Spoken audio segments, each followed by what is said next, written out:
Okay, think of astrology. Just think of the circle, what you see. Don't think of the signs or anything yet.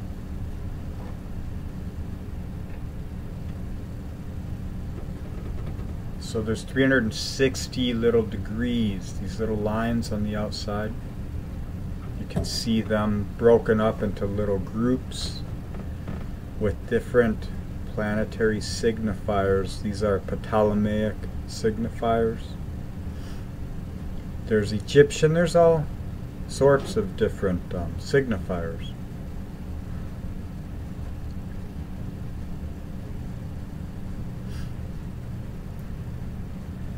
Then look at the planets, or these symbols here, the heavenly bodies. Think of them as satellites, resonating, repeating, enhancing, projecting, transmitting certain types of frequency patterns. Light, whatever. Feeling. The body, mostly comprised of water, a framework, we're a moving antenna. We're taking in a lot of data, and we have to protect against all that information that's coming into us, because we're trying to make sense of this place. So these things come to us in very acute ways and through the expression of life, like the light coming through the kaleidoscope to the eye.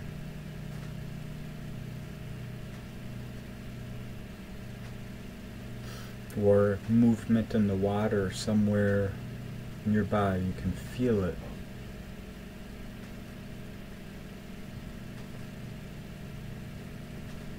So now you look at the numbers, degrees with the heavenly bodies associated. You can see this Mercury here at 16 Aquarius and the Moon at 16 Taurus.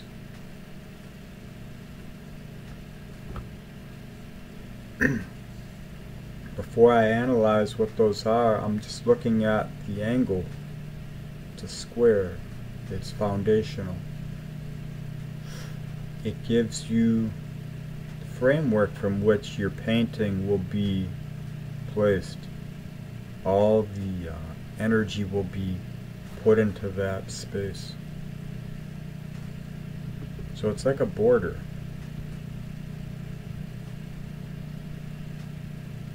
Now this is a tense energy. It's tension. It is reality. Whatever that may be for you. Happening. You can't avoid it. If you're falling out of a tree, the ground awaits. You can either do something to try and lessen the impact, or you can just release.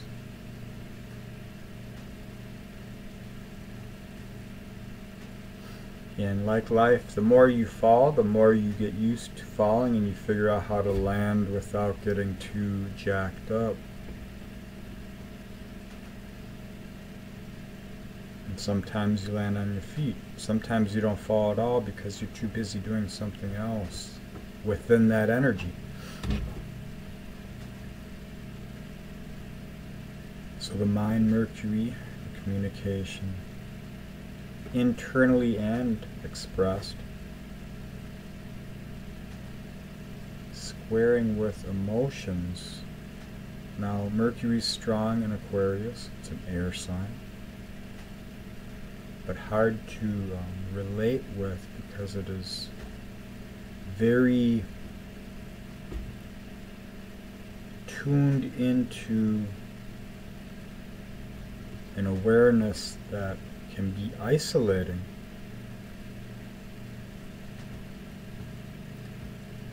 And it can be so isolating that the awareness seeks to be in relation with other isolated awarenesses. So it's either very dependent, independent, thinking, or it's a very congruent thinking with like a monastic order or a scientific group or some kind of a group of like-minded sorts or idealistic sorts.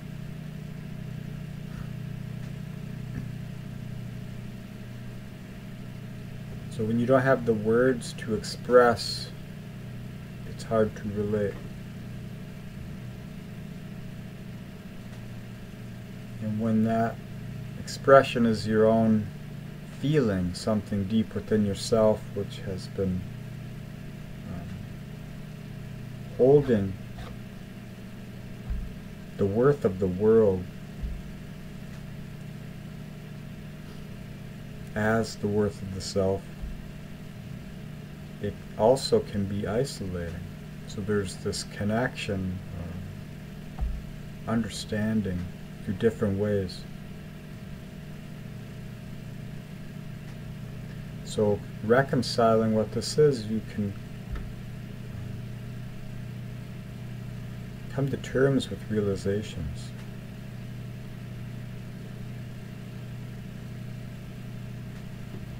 How our reconciliations are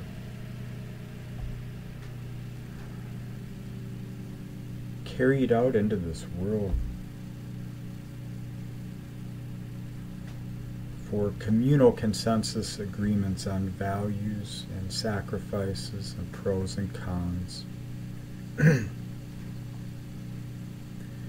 Where we can turn a blind eye to the truth and we can look to the ideal and we can fight for the ideal that never changes. Meanwhile, what we're trying to save continues to die. You see that societally. You see that in relationship. You see that with a company. You know, you've been with a company 10 years, like AT&T or something, and they're giving new people all these great deals. Meanwhile, the ones who have been good customers are treated like cattle, essentially. And you see it with immigration. You see it with everything all the time. It's like mommy picks a new favorite child and then keeps turning the children upon one another, and it's like a rotation of an energy siphon. It is parasitic power over energies. So perhaps the realizations that one can come to with this square between Mercury and the Moon is that we're feeding into parasitic cycles. How?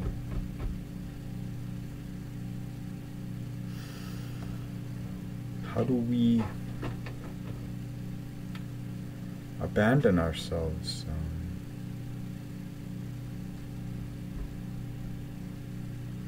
How do we live life in vain for this game? Why? Micro to macro, macro to micro. Either way, there's choices that you can make here.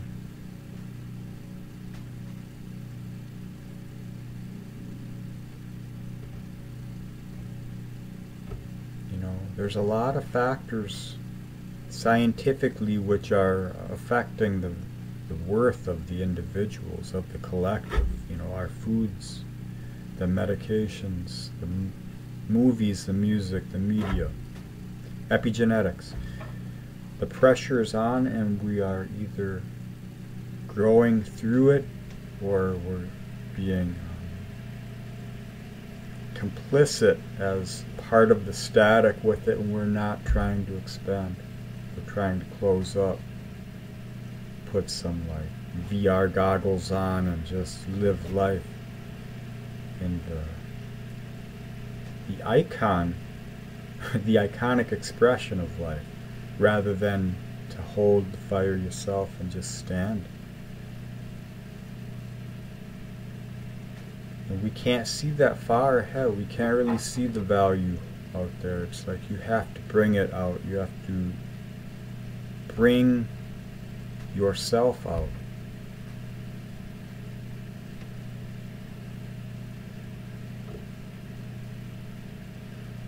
if you think about systems, let's look at this way to apply this square with Mercury 16 Aquarius, Moon 16 Taurus. Exalted moon, strong. I mean, if you look at the sigil of Taurus, it's a sun with a moon above, and that's essentially when the mind and the emotions are married, and that's Mercury.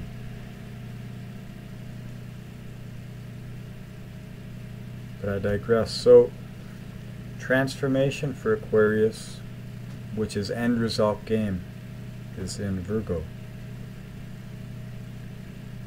Okay.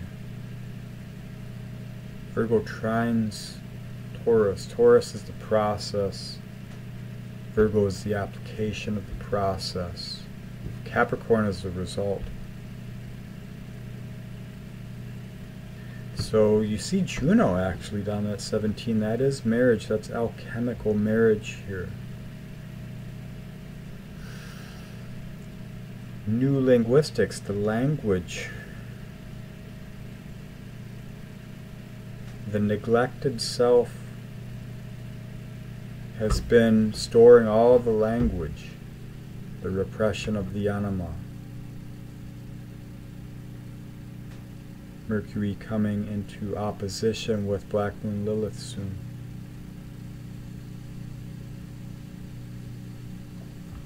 Which is 12th house to Virgo and Leo here. So there's like a rising spirit through the awareness we're gaining. If you can realize what you sacrificed for the story, for the narration, for the collective, if you can realize what you sacrificed for your own awareness, your own understanding, that sacrifice can be in stupidity or appear to be making dumb decisions.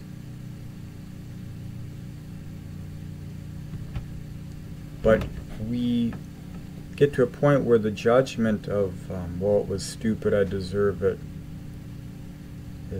gets old, and it's more of, well, that was part of the process. It's going to be worthless unless I do something with it. How do I do something for myself rather than just simply hold the victim energy or the experience of the negative? How do I transmute that in life? Maybe if it caused you to start smoking, you try to quit smoking. And maybe as you try to quit smoking, you look for a healthy alternative. Maybe you try and create your own healthy alternative. You know, there's like, you can use these energies to create as you change.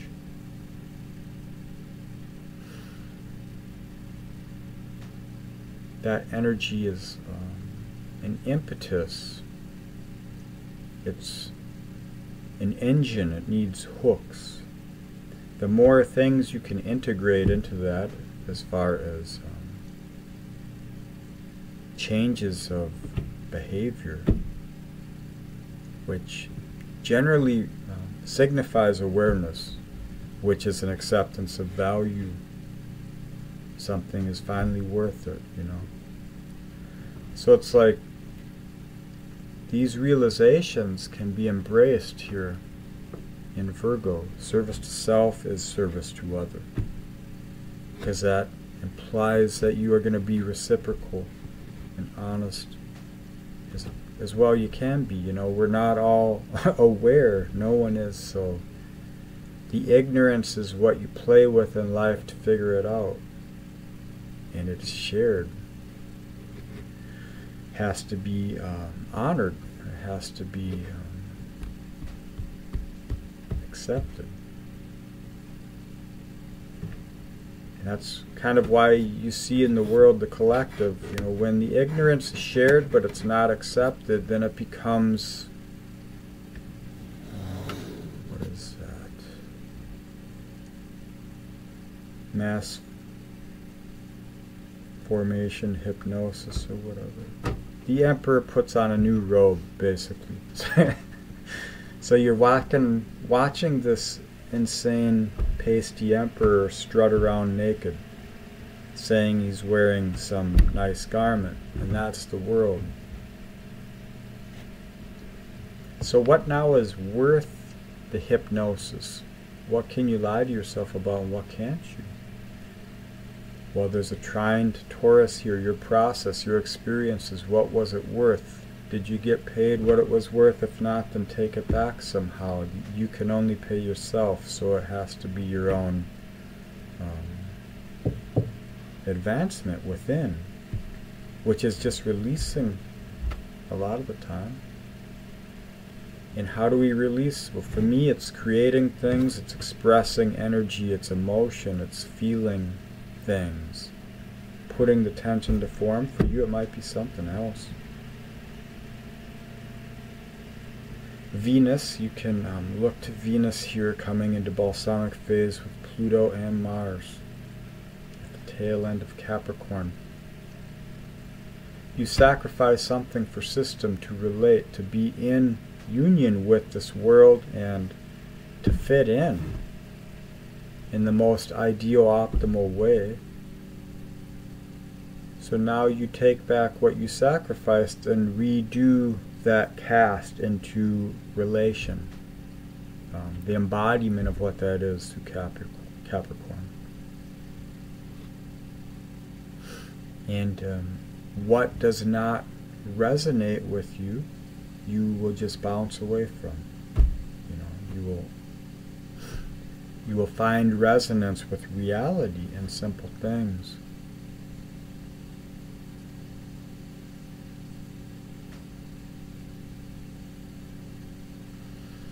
So these are just some ideas. I just looked at the chart, felt like looking at it. I see a lot of 16s here.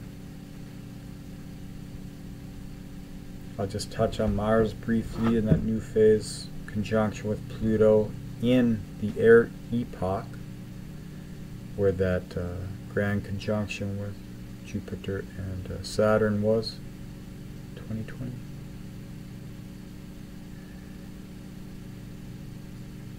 I believe. So it's the embodiment of your passion.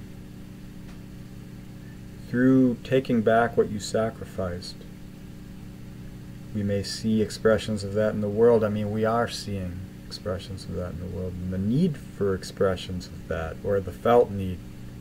Because when you identify, if you live in a trailer park and you're poor, or wherever, and you don't have food, you can't really escape that. That's your energy. That's what you are learning through. It's cultivating your character. Later in life, you may be in a completely different situation, but you will hold that energy. You understand the variance. And same thing is, maybe you're just living a very basic, conditioned, comfortable life, but the emotional give and take is where your discomfort is. There's no morality, there's no virtue which says this experience is more valuable than this, I will never consent to that kind of agreement in this reality. But that's what the world wants of us. Wants us all to fall into the line of number, rank, where creativity dies and is replaced by replication. So how do you bring that spirit, that Venus energy, Pallas Athena, with that Martian drive into awareness here, into your spirit? You're feeding with Mars here, Pluto, Venus back into this Pallas energy and your beliefs. So your beliefs are starting to transform and your value is rising. You're seeing the value of simple things. I mean, a lot of, we've been gaslit for so long. It's just a natural progression that we're going to be proven wrong on everything, no matter how just and honest and good-willing the intention is. It's just life, you know. We are putting the value on the wrong things.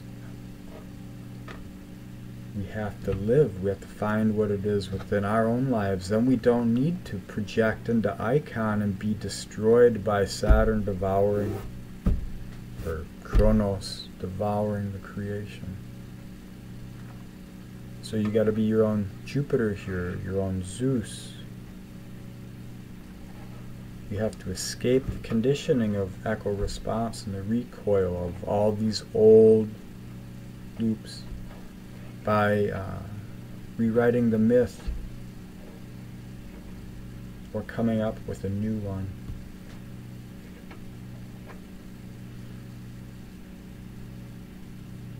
Alright, so these were just some things that came to me here looking at the chart. Hope you're all doing well, and thanks for watching, listening, and being.